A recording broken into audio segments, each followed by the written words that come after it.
Hello. Welcome back to the No Cast Space Post Game Show. Shyanne, welcome in 2025. We haven't had you on since the new year. How has your new year been? It's been solid.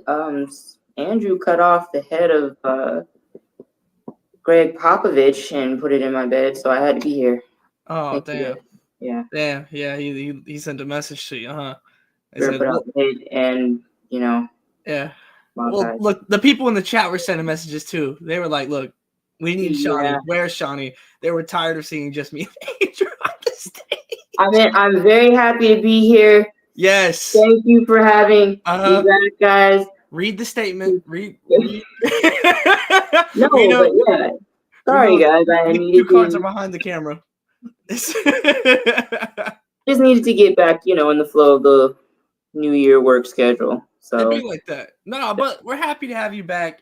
And happy to be back. You know what's great about celebrating happy things is using code NOCAT15 to mark an occasion. Like this Women of Troy shirt with USC, who just picked up a big win tonight in their first real big Big Ten matchup against number 8 Maryland. Number 4 USC prevails, survives even 79-74. Let me just say, I'm sorry, real quick. Yeah. The code still works. Shout out to the homie Jason. Put in his order today.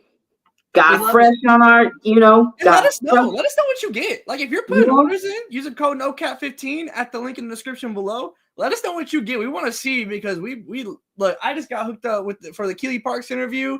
I just got this Kansas shirt. It's all so nice. Like literally everything is such good quality. But Shyanne, let's dive into this game. I have thoughts, honestly. I do. I'm a bit frustrated, to be quite honest. But I'll let you kind of start here. Obviously. No. I want to hear these frustrations. You want me to go? You want me to go first? Go ahead. Okay. No, I need to hear these frustrations. Like with whom? Yeah. Okay. I mean, usually I'm lobbing up the question, but today I'm frustrated because at what point do we trust the freshmen for USC? What is it going to take?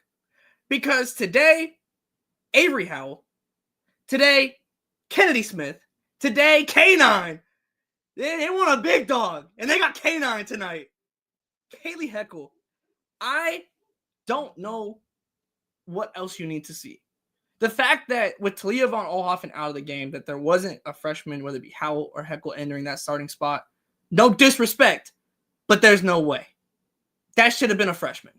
And we saw on several occasions where they just reverted back, no matter what was working, whether it was getting the ball inside to Akiki through the freshman, whether it was the freshman making those entry passes, whatever it was, we saw them revert back to, okay, we have to find JuJu. We have to find JuJu. And that's a system. That's a system. And at no point, even when they are making these plays, right? And I'll read the box scores. I'll get into it. But even as they're making these plays, at no point does it feel like there is trust towards these freshmen. It kind of just seems like they're making plays out of nothing. And that makes no sense to me at this point, as we've continued to see this system look odd and just look off. It has no point has it looked easy. And I think it's just because it's simple to a point. You know where that ball is going. And even it's not saying that obviously you're not going to go away from JuJu. You're not going away from Kiki. I'm not saying that. But it is so obvious that when it comes to the offensive game plan, that these freshmen are not involved in it by any means. And that makes no sense to me. Like whether it was like when Kaylee Heckle came and got the ball from JuJu late in the game, like JuJu was kind of sizing up her defender and Heckle comes and gets the ball and resets the offense and they actually start running a play and running a set. Do that all the time. Like we saw JuJu running off the ball and get into that free throw line extended area running off a screen and get several easy pull-up shots. And that's because the ball is not in JuJu's hands. That doesn't mean you're not playing through JuJu, but there's different ways of doing it and different variety. And to me, it is so incredibly frustrating as we continue to see this system just look odd. We talked about it in the preview that dropped this morning. Andrew and I recorded a preview for this game. And the biggest thing to me was, yes, the two best players on the floor are USC with Kiki and JuJu, for sure. But Maryland, this is one of the most well-rounded Maryland teams we've seen in a minute when it just comes to the just sheer amount of players that can go get a bucket, that can defend. Like, you're not star heavy like we've seen some Maryland teams in the past at different points, in a way. Up that they've had like bad teams around them. But like, it's Diamond Miller that you're playing through the entire game. And like, that's kind of been it, and Angel before. Like, that's just kind of how it's been for Maryland. That's not the case. And today, it was the others for USC that won in the game. Whether it was Ray and Marshall with the defensive stops at the end, whether it was the throughout. Like, and by no means am I saying stop running the game through JuJu. Obviously, I'm not saying I'm not saying that you take the ball out of Kiki's hands. I'm not saying that, but it's obvious that there's a lack of trust. And to this point, at this point from Alexis here, K9 let JuJu off 4 or 5 times in the fourth quarter and push the pace. The pace is the big thing I want to talk about because it was just a different look. It was just a different look. And that was massive, especially in a game where they had 3 fast break points. USC didn't have an easy bucket the entire game. And they are a very fast break point heavy team. That is how they run up these points. It's turning you over and getting fast break points. We didn't see that tonight. And at no point did you didn't see that from who? From USC. They had 3 fast break points tonight. See, and now I was gonna say, like, I really like them in transition because when you get Kiki up the court, they're fantastic. Like, and in no way disrespect to Stokey, but it's like that 4 verts. Kiki is such a skilled offensive player that she can get up the floor and then, like, whatever happens, she can still make her own shot and get her own bucket in transition. Heckle, to your point, she knew where to be. So at the very least, get out the way. So now JuJu's come flying down the court, and now she's able to just take it to the cup after, like, they done ran ahead and, like, drew the defense with them. Like, she's got whoever's trailing coming on her, and it's like, I really like when they push the tempo. That was, to me, my favorite brand of offense seeing from them. And then it kind of went to this, like, stagnant, I'm about to trigger some people, Bill Laimbeer Aces offense. I got claustrophobic. He go. Man, I need holy water or something, please. Like, I got claustrophobic watching some of them JuJu shots. Like, she hit them. Yeah. But I was just like, I know you felt your elbow touching your neighbor. I know you felt like social distancing. Yeah, like, there is no social distancing. Like, everybody breathing on her because it's like 36 people around her when she taking them pull-ups, and I'm like, this spacing is giving me gas. I don't like it. And it's like, you see what could be where you're getting Kiki running the floor, getting really deep post position, and then forcing the defense to, like, hurry up and collapse on her. So then somebody's now open in the corner, creating spacing by, like, just pushing the tempo. And it's like, if I like that too. So I'm kind of like, then we go back into this where Judea's getting her shot blocked,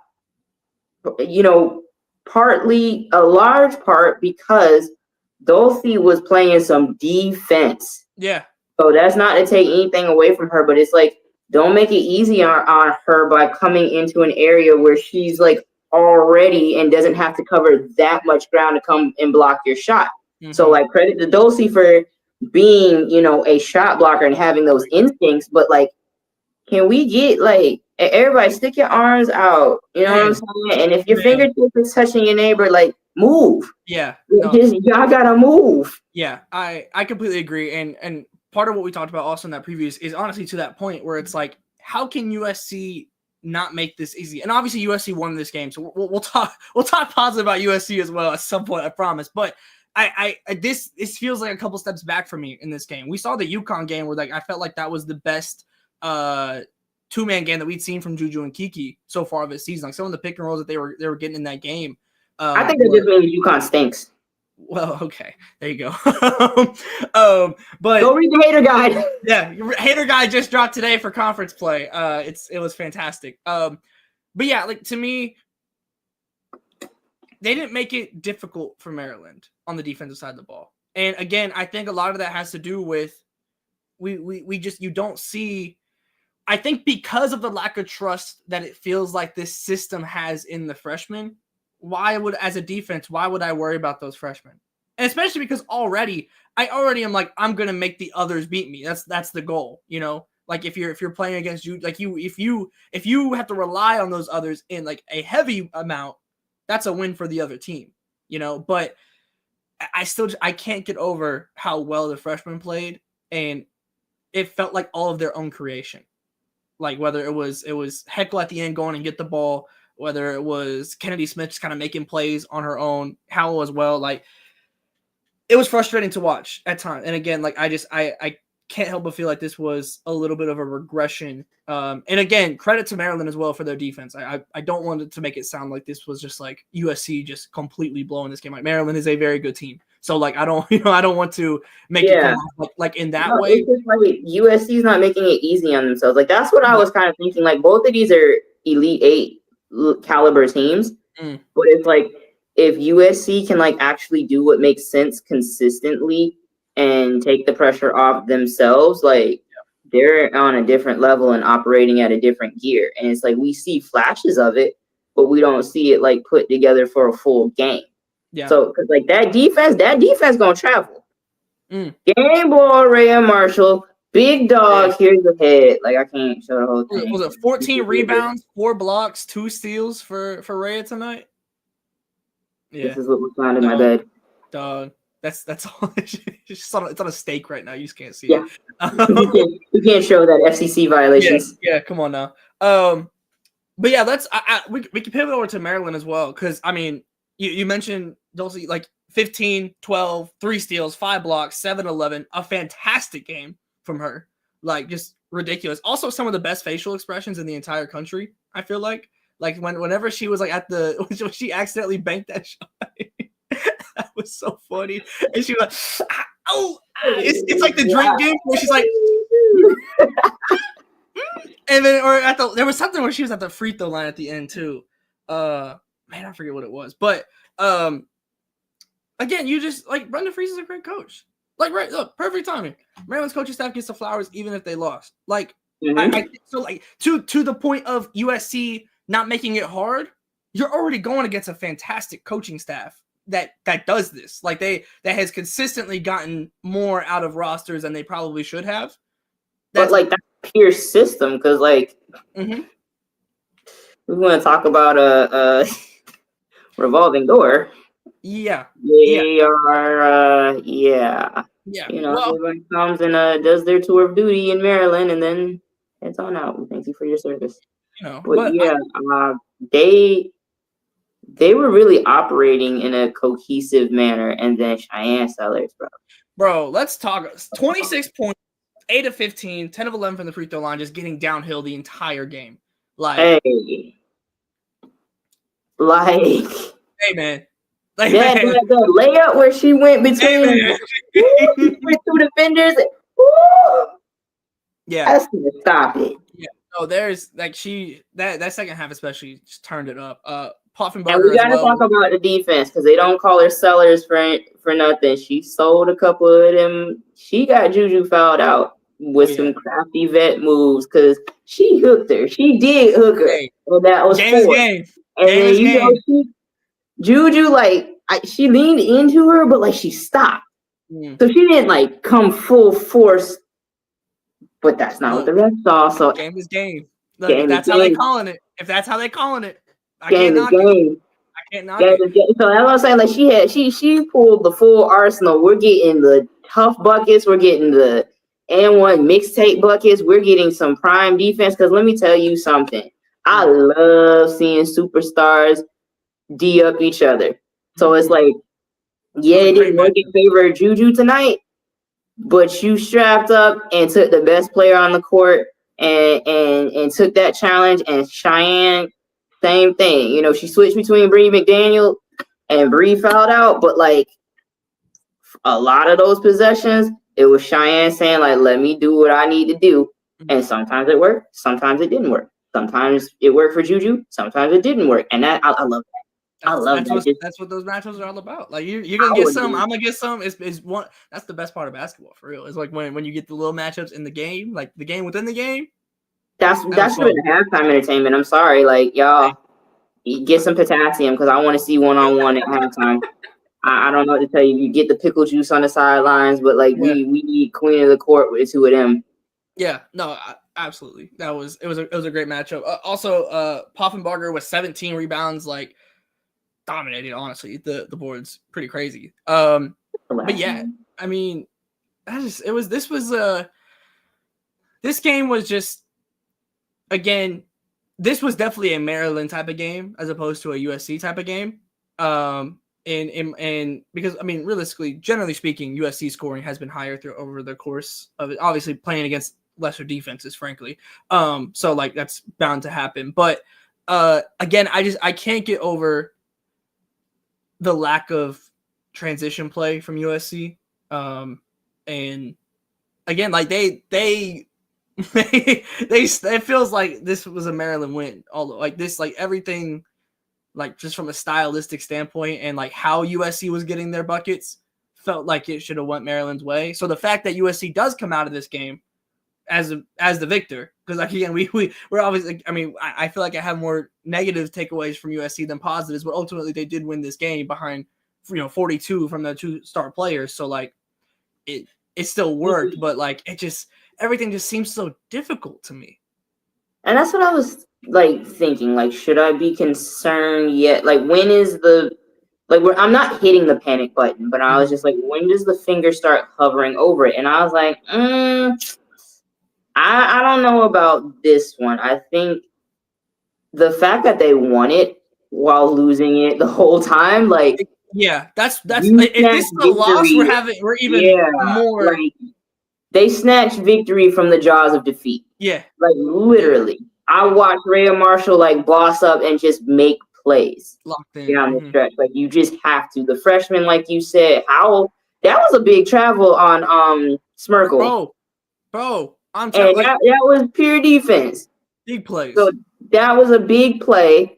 And like I said, defense is gonna travel. So if you can lock down and like come back from being like what? They were like down like 5-6 at one point in the fourth. Like they was down a couple and then came back and went up a couple. Like that's a big deal on the road. Like USC is for real, and I'm not panicked yet. I just think like if the only thing stopping them is kind of themselves from being like that next level team, it's gonna click. They're gonna figure it out. And right now, like my hands are away from the panic button. I'm good. Yeah, no, I agree. I'm not at panic button yet. Again, I felt like this was a bit of, I don't even know if regression is the right word as much as it was like actively seeing the freshmen make these plays and then like not like making that switch and like kind of like, I guess, shifting mid game in a way and like allowing the freshmen to, like not kind of in the sense of feed the hot hand, but like, yeah, kind of in the sense of feed the hot hand a little bit. And again, I'm not at panic level yet because ultimately, as you point, like the defense is there, and you still have two of, at worst, the top 5 players in the country, probably. With JuJu and Kiki, like there's not really many teams in the nation that are gonna go star for star with you. So that's where, like, I'm not asking you to put the freshmen into those star roles. I'm asking you to genuinely treat them as contributors to this team as opposed to the 3 other players. Once again, I am asking for Heckle to be in the starting lineup. I use, again, it consistently feels like you're either, okay, it's either JuJu this possession or Kiki this possession, and that's it.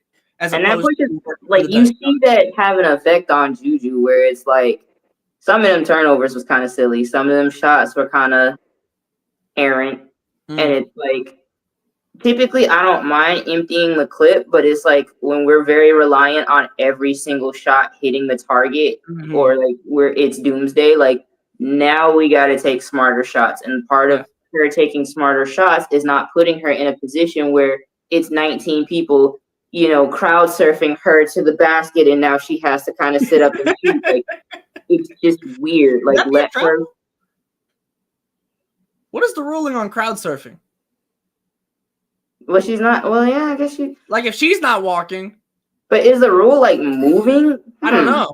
If you're not taking steps, it's like, like if you slide but you stay on your back, like okay, we need to stop before James Harden gets a hold of this footage. And the only thing is, nobody could lift Saucy Santana. Please, if anyone in the chat knows if a crowd surf is considered a travel, please let Lindsay Gottlieb know.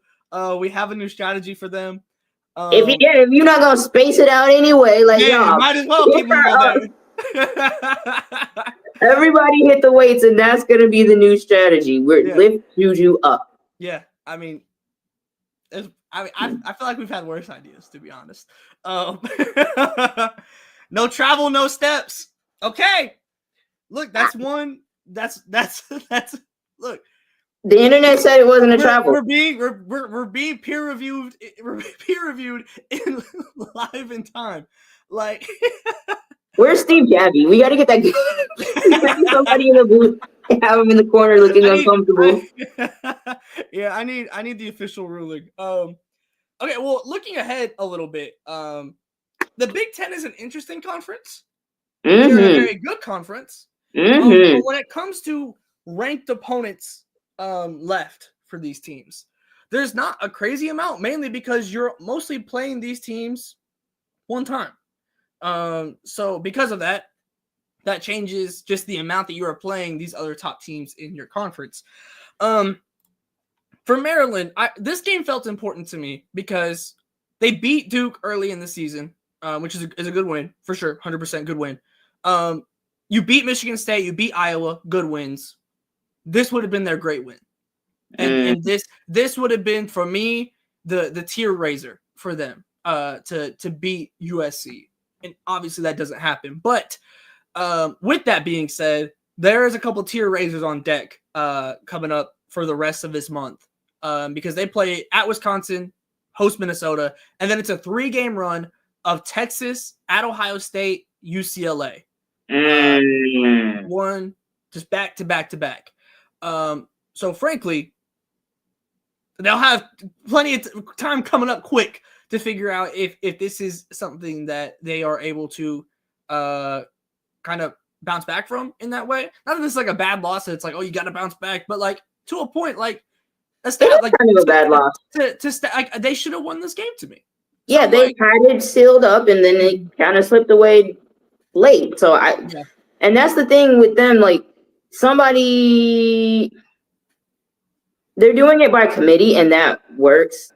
And I think this is a Elite 8 level team, but like somebody gotta go get a bucket besides Shyanne, because like that was kind of part of the problem. Like, offense like sputtered a little bit in that. Yeah, some of the shot selection was iffy. Again, I think to a point, kind of the flip side of what we were talking about earlier, some of that is to USC's credit. They were clamping up, but the shot selection, I mean, when you have 6 of 21, 8 of 15 isn't bad, 3 of 10, like some of the splits in this game are just not in Maryland's favor. And it kind of came down to a point of like, ultimately the two best bucket getters, like Shyanne was hooping. Like, so I don't want to take that away from her, but I don't know if there's a better pure bucket getter in the country than JuJu Watkins, and she had a couple in there that were just like, like, what are you gonna do? So for Maryland, like this is a game that they would certainly want back by 100%. But again, Texas, Ohio State, UCLA is a gauntlet, frankly. And so they're gonna have a chance to kind of prove themselves back in a way, to work their way back up into the tiers of this conference, of this across the national rankings. USC, honestly, it's relatively smooth sailing opponent wise for a minute. Again, the Big Ten has good teams, but there's certainly levels to it in the Big Ten, where they play Penn State, Northwestern, at Indiana, at Purdue, Minnesota, at Iowa for Caitlin Clark's jersey retirement. So that might be a fun one just because of the atmosphere and seeing how that goes. Regardless, we'll be tuned in. We'll be eyes on that one. At Wisconsin, and then it's Ohio State, UCLA, both at home, hosting both of those back to back. Then you host Michigan State, and then you end the Big Ten slate, your regular season, at UCLA. So this front half of the Big Ten Conference play for them is pretty smooth, just in comparison to some of the teams that they'll play at the back end. While Maryland kind of has the opposite of they got a couple of these games here up front that are just going to be rough, frankly, and we'll learn about a lot about this Maryland team here. Any closing thoughts, Johnny, on this game? I feel like we kind of sped through it, but I feel like I'm just frustrated a little bit, to be honest. But well, that's him. So if you're mad, be mad at him. I think these are two good teams. Both teams played hard. Oh no, not you doing it. I finally have a stern take. Here you go. You said not me today. You're in the layup lines. You're just getting back into the swing. Ooh, I dropped the hater guy, bro. Like I can't. I gotta relax. But no, I like the Big Ten action-wise, man, because it's like it's a little deeper than the other conferences, in my opinion. Because like some of those teams, like ain't nothing to do but like hate each other. Like I don't know what Purdue got to do besides hate Wisconsin. I don't know. Like just fight. It could get interesting, towards the bottom. Like just what are we gonna do? So I like the Big Ten. Mm-hmm. I like that it's fused with the gauntlet that is the Pac-12. Rest in peace, homie. Those LA trips for these Big Ten teams, UCLA, USC is wicked. Cross country, even though it's only two teams, yeah. Like man. Yes, this I don't know if Shyanne, if you had eyes on this game, but Michigan Ohio State was also a very, very good game. Another hate game. I told y'all. I told y'all, Jelani Cambridge. I told y'all. Yeah, look, that rivalry over the next year, 2 years, when these freshmen are juniors and seniors, that's gonna be real hoop. I mean, it already is, frankly. And Michigan is gonna get them one of these games. Like they have continued to play. They just cannot play a full 40 minutes right now, but they're going I don't know if it's gonna be this year, honestly, or if it'll be next year, like when they kind of the stamina builds up to play against these top teams for the full 40. But man, when they do, where's the Big Ten tournament at this year? Indianapolis. Never mind. Don't worry, we're working on that. We're working on making that one happen. But how you gonna do it for us here on the No Cat Space post game show for tonight? Shout out Sloan Martin, because that was a fun broadcast. Yes. Sloan was cooking on play-by-play. She was great. Friend of No Cat Space. But yes, that'll do it for us here tonight. We are back tomorrow. LSU Tennessee. They get real LSU, one of their first big time matchups. Big time SEC game. Means more at Rocky Top. It does mean more. It does mean more. It does. I'm here. I'm here now. Look, I'm excited for that one. I'm here. I am. Look, as an Oklahoma Sooner, it means more. I'm very excited for that game. We'll be back here for that. Go check out the Haters Guide. Get yourself prepared for these big time conference matchups. You can find the link to nocatspace.wbb.com in the description below. Make sure you're subscribed here so you're notified when we go live. We have a live tomorrow night again for LSU Tennessee right at the buzzer. And then Sunday as well, Shawnee, you'll be boots on the ground for South Carolina, Texas, ? So we'll have boots on the ground and alive. So we'll have you covered across the board as completely for South Carolina and Texas, that top 5 matchup as well. It's a big week of games. And also we're getting ready for Unrivaled too. So be on the lookout for that next week because we're rolling. We have so much women's basketball going on. Free agency is about to start for the WNBA. There's so much stuff. So make sure you're tapped in across the board with No Cat Space. Subscribe here, comment, like, hit the bell to be notified whenever we drop a video. And then also go hit the website. Free subscription there as well so you don't miss out on any content across No Cat Space. We have some YouTube exclusive. We have some website exclusive. You don't want to miss out on anything. Subscribe everywhere. It's all completely free. And we will see y'all tomorrow night for LSU Tennessee No Cat Space post-game show.